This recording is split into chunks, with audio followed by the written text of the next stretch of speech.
आज का ये जो ब्रीफिंग जो मेरा जो होगा टेनेंट इशू को लेके ना, तो टेनेंट इशू में हम लोग बात करने से पहले ये था कि इशू जो बहुत सारा हम लोग का जो स्टूडेंट फ्रेंड लोग हैं और जो स्टूडेंट रिलेटिव्स लोग हैं उन लोगों का ऑन रिक्वेस्ट में हम लोग जो ये इशू को उठाया। फिर हम लोग ये इशू को वो लोग का रिक्वेस्ट में देख के ऐसे भी नहीं है कि हम लोग जो सीधा मतलब जाके हम लोग जो रिसर्च किया है ऐसा बोल के ना, तो हम लोग आगे एक कमेटी बनाया है जहाँ का चेयरमैन हम खुद है और मेरा सेक्रेटरी सर भी है, मधुदुनी किसान है और मेंबर्स भी है जैसे कि मेरा ये तोकोयाना मैडम जो हम लोग का जनरल सेक्रेटरी है वुमेन विंग का। तो थैंक यू सो मच आप लोग सबको साथ देने के लिए मेरा इतना समय तक। और जैसे हम लोग कमेटी बनाने के बाद हम लोग ये बहुत जगह में विद इन ईटानगर और नाहरलगुन में हम लोग जो फील्ड सर्वे किया है ना, खुद जाके हम लोग अनऑफिशियली फील्ड सर्वे किया है। तो जहाँ में हम लोग को पता चलता है कि रेंट जहाँ खाली है वहाँ जाके हम लोग जो पूछताछ किया है कैसे कैसे देता है रेंट। 1 BHK है, 2 BHK है या 3 BHK है। और 1 BHK है तो आप उसमें पर मंथ आप जो कितना चार्ज कर रहे हैं ना, और सिक्योरिटी फीस कितना चार्ज कर रहा है। और सिक्योरिटी फीस आप जैसे कि 1 BHK का आप 20,000 25,000 लेता है तो उसमें आप फर्नीचर में क्या क्या देता है। और जैसे 1 BHK में कोई कोई लोग का टॉयलेट बाथरूम अटैच होता है और कोई कोई लोग टॉयलेट बाथरूम जो बाहर पे ये करता है। और 2 BHK में बोलने से मास्टर बेडरूम साथ में देता है, कोई कोई लोग ना मास्टर बेडरूम साथ में देता है और कोई कोई लोग का मास्टर बेडरूम नहीं होता है। 2 BHK होके टॉयलेट बाथरूम अटैच होता है और कोई कोई टॉयलेट बाथरूम अटैच नहीं भी होता है।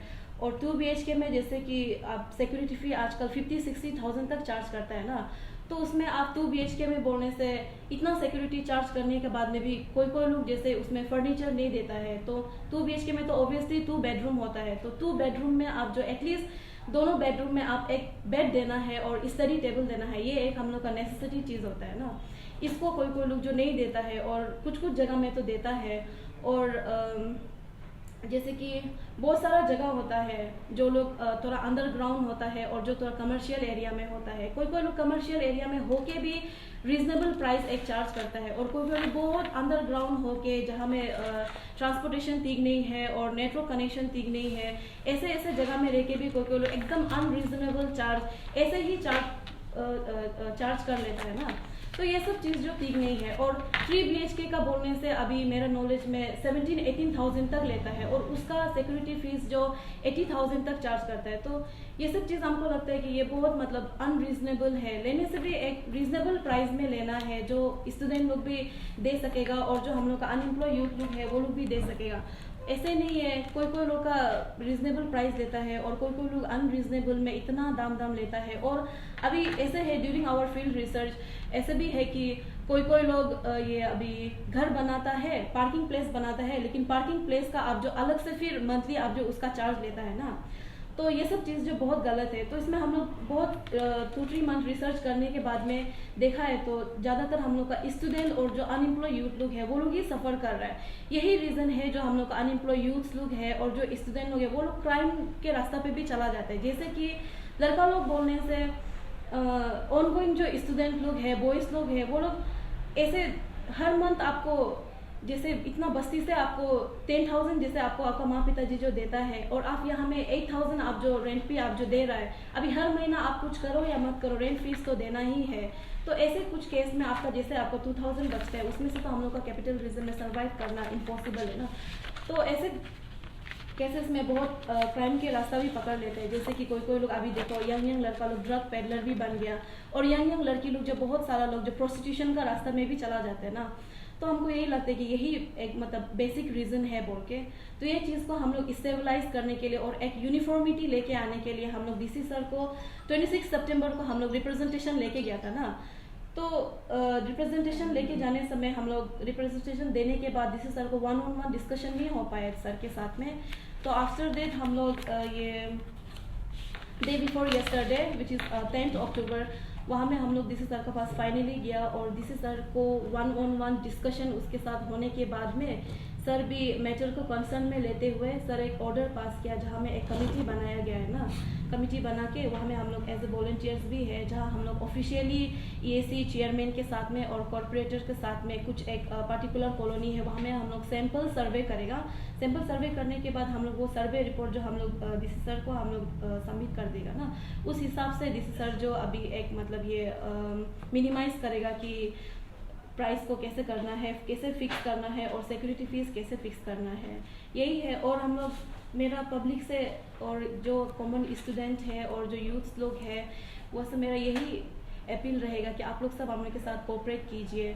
और जहाँ में भी आप लोग बैठ रहा है, आप लोग का रेंट प्रॉब्लम है, 1 BHK है, 1 BHK में बहुत अनरीजनेबल प्राइस आपको चार्ज कर रहा है जहाँ में, और ऐसे ऐसे कुछ केसेस होता है तो आप लोग हम लोग को इन्फॉर्म कीजिए। कैसे इन्फॉर्म करेगा बोलने से हम लोग का अपासू पेज में आप लोग जाके हम लोग को इन्फॉर्म कीजिए ना, which is all Arunachal Pradesh Abotani student union, हम लोग का एक ऑफिशियल पेज है, वहाँ में आप लोग जाके हम लोग को शेयर कीजिए। आप लोग का जो भी ग्रीवेंसेस है वहाँ में आप लोग शेयर कीजिए, तो हम लोग उसको देख के वो उससे भी हम लोग जो हेल्प लेगा और हेल्प लेके हम लोग जो एक सैम्पल सर्वे हम लोग डीसी सर को ये कर देगा, सबमिट कर देगा।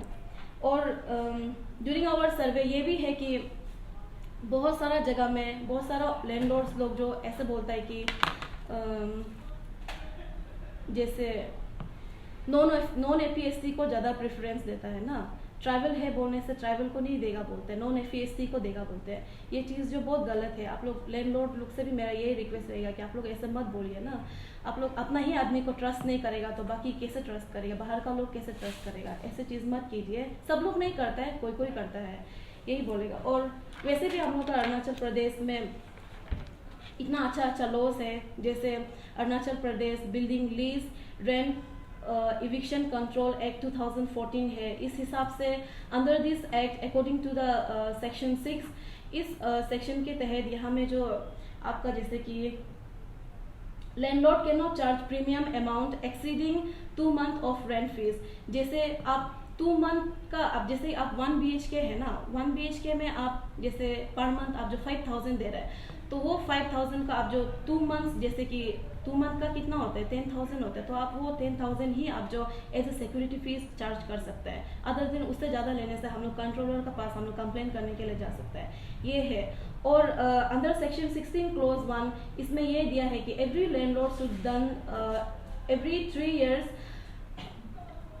3 years में आप लोग को रिपेयर करना है बिल्डिंग का, जैसे कि वाइट वॉशिंग, रीपेंटिंग एंड जैसे वाटर टैप, इलेक्ट्रिसिटी और डोर्स होता है, विंडोज होता है, टाइल्स होता है, ये सब चीज़ को आप लोग को रिपेयर करना होता है एवरी 3 years में। ये सब चीज़ हम लोग का जो जो बेसिक राइट्स है जो हम लोग को जो जानना है, ये चीज़ है।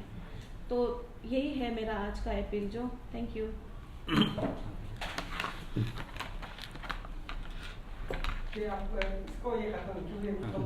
Sure please please. मतलब आप ये बताना चाहते हैं कि मतलब ये डिस्ट्रिक्ट एडमिनिस्ट्रेशन इसका प्राइस रेगुलेट करे ना। हाँ। मतलब ये जो आप जो लोग बताए है ना, सेक्शन 6 क्या बता रहा था, हाँ। ये बिल्डिंग एंड कंस्ट्रक्शन, हाँ। तो इसमें अभी तक आपको आप बोला कि आप अपना तरफ से ऐसे प्रीलिमिनरी मतलब अनऑफिशियली सर्वे कर चुका है। हाँ। तो अभी तक आपको क्या लगा है? मतलब अभी तो आप जस्ट ये में बोला है, जस्ट आप मोटा मोटी में बोला है, लेकिन एग्जैक्ट कितना तक गलत लगा है आपको? कहाँ तक, कितना हद तक आपको पाया गया कि यहाँ बहुत सारा मतलब वायलेट कर रहा है ये लोग को, वायलेट करने में? तो हमको जितना तक लगा है अभी तक, तो जैसे हम लोग का यहाँ में 20% ही है जो जेन्युइन लैंडलॉर्ड है ना, 20% ही जेन्युइन लैंडलॉर्ड है। जितना तक देखा है 80% लोग जो एक यूनिफॉर्मिटी नहीं है, कोई भी 50,000 चार्ज कर लेता है सिक्योरिटी फीस, कोई भी 60,000 ले लेता है, और कोई डिस्काउंट करने पर आपको 30,000 भी दे देता है ना, ले लेता है सॉरी, और 25,000 भी ले लेता है। तो ऐसी चीज़ हर जगह में है, जितना तक अभी हम देखा है हर जगह में ऐसी चीज़ है। सिर्फ 20% लैंडलॉर्ड है जो जेन्युइनली चार्ज करते हैं। और इसमें कुछ लैंडलॉर्ड का मतलब अपना मानना है कि क्या हम इतना खर्चा करके बनाता है ना, बिल्डिंग कंस्ट्रक्ट करता है, अपना मर्जी है, मेरा जमीन पे बना रहा है, तो क्या वो मेरा अपना मर्जी से हम चार्ज करेगा, इस तरह का उनका क्लेम है। नहीं, ऐसे मर्जी से तो चार्ज नहीं कर सकता है ना। जैसे हम लोग का ये ईटानगर अभी हम लोग का स्मार्ट सिटी डिक्लेयर हो गया ना, तो स्मार्ट सिटी में क्या होता है, हर चीज़ एक सिस्टमेटिक वे में होता है। तो हम लोग का कहना यही है कि ये चीज़ भी एक सिस्टमेटिक वे में होने से ठीक है। और आप जो एक बिल्डिंग बनाए हैं उसमें आप यूजुअली ऐसे ही टाइल्स बिछा के आप जो ऐसे ही प्राइस खुद का खुद नहीं लगा सकते, एक मार्केट प्राइस होता है ना, वो होना चाहिए। और ये है कि आपका बिल्डिंग तो साल हमेशा रहेगा ना, आप मरने के बाद भी आपका बिल्डिंग तो रहेगा, वो तो आपका एक प्रॉपर्टी है, आपका प्रॉपर्टी हमेशा रहेगा। उसको आप बिल्डिंग बना लेने के बाद में 2-3 इयर्स में आप उसका मतलब मेकअप कर लेगा बोल के सोचने से तो नहीं होता है ना। इससे पहले कभी यहाँ डिस्ट्रिक्ट एडमिनिस्ट्रेशन ने ये पर हमें मतलब प्राइस रेगुलेट कभी किया है इसका रेट का भरने से कोई लो बनाया है, मतलब ये क्या है इम्प्लीमेंट नोटिस वगैरह निकला है क्या? मेरा नॉलेज में तो ऐसे अभी तक नहीं हुआ शायद। इसी प्रॉब्लम है, यही है कारण जो लैंड लोन मर्जी कर रहा है। हाँ शायद डिस्ट्रिक्ट एडमिनिस्ट्रेशन का कमजोरी है इसमें कि वो अगर ऐसे लो है, अगर नियम है तो आप क्यों इम्प्लीमेंट नहीं? हाँ इम्प्लीमेंट नहीं कर रहा है तो मतलब और दूसरा रीजन आप एक क्वेश्चन यहाँ में रेज किया कि जो ये इसका रेंट ज़्यादा होने का वजह से ये ड्रग्स पेडलर और ये जो प्रोस्टिट्यूट निकला है, तो इसको आप कैसे जस्टिफिकेशन देंगे? क्योंकि यहाँ में रेंट में बैठने वाला सिर्फ स्टूडेंट ही नहीं रहता है ना, हाँ अनएम्प्लॉय भी रहता है। अनएम्प्लॉय भी रहता है। हाँ लेकिन अनएम्प्लॉय लोग जैसे कि स्टूडेंट रहता है तो स्टूडेंट लोग आजकल का यंग जमाना में ऐसे है कि बहुत जल्दी वो लोग डिप्रेशन में चला जाता है ना। और ईटानगर में सर्वाइव करने के लिए आप ऐसे ही तो सर्वाइव नहीं कर सकते, यहाँ में सर्वाइव करने के लिए आपको कुछ ना कुछ तो चाहिए ही चाहिए, कुछ तो फ्री में तो मिलता नहीं है, तो हर किसी को पैसा चाहिए। तो पैसा अर्न करने के लिए अभी जो सबसे मतलब इजी वे जो क्या हो गया, ड्रग पेडलर होता है, कोई यंग लड़की लोग जो प्रोस्टिट्यूशन में चला जाता है। आप लोग रेंट में बैठ के आपको कुछ करो या मत करो, आपको हर महीना 10,000 तो पे करना है, 6,000 तो पे करना है, वो कहाँ से लाएगा? और एम्प्लॉयमेंट बोलने से हम लोग का यहाँ में इतना एम्प्लॉयमेंट अवेलेबल भी नहीं है। जैसे कुछ एक दो मॉल्स में कोई लोग काम करता है ना, तो उसमें भी तो अवेलेबल, और उसका सैलरी कितना है? ज़्यादा से ज़्यादा 10,000 में से आप 8,000 अगर आप रेंट भी पे करते तो आपके पास कितना रहता है? 2,000 रहता है। 2,000 से तो आपका एक कैपिटल रीजन में सर्वाइव करना तो इम्पॉसिबल है ना। तो इसमें मैं और मेरा लास्ट सवाल रहेगा कि इसमें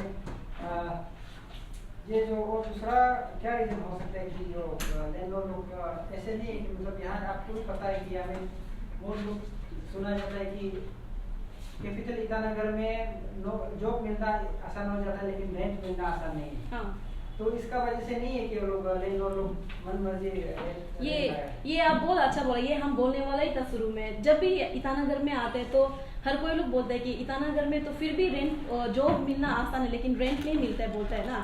जब यहाँ नया पहले जब हम 2015 में जब आया था तब हमको भी यही बोला गया था, जब हम रेंट ढूंढ रहे थे तब हमको भी यही बोला गया था कि ईटानगर में तो हंस के बोला था कोई एक मेरा रिलेटिव हंस के बोला है कि ईटानगर में तो फिर भी जॉब मिलना आसान है लेकिन रेंट नहीं मिलता है बोला है। ये इस चीज़ से मतलब क्या पता चलता है? यही चीज़ का जो हम लोगों का मतलब लैंडलॉर्ड जो फायदा उठाता है और बोलता है कि लैंडलॉर्ड जब रेंट ढूंढने जाता है उनको बोलता है आप कुछ डिस्काउंट कर देने से ठीक है, आपका यहाँ में तो पानी 24 आवर्स नहीं है, 2 आवर्स 3 आवर्स सिर्फ देता है, थोड़ा डिस्काउंट कर देने से ठीक है। हम लोग भी स्टूडेंट है बोलने से सीधा ऐसे बोलता है कि नहीं बैठना है तो बैठो, नहीं बैठना है तो मत बैठो, क्योंकि जैसे भी कंडीशन में बैठने वाला तो मिल ही जाता है, कभी रेंट खाली नहीं रहता है। ये चीज़ का फायदा उठाता है।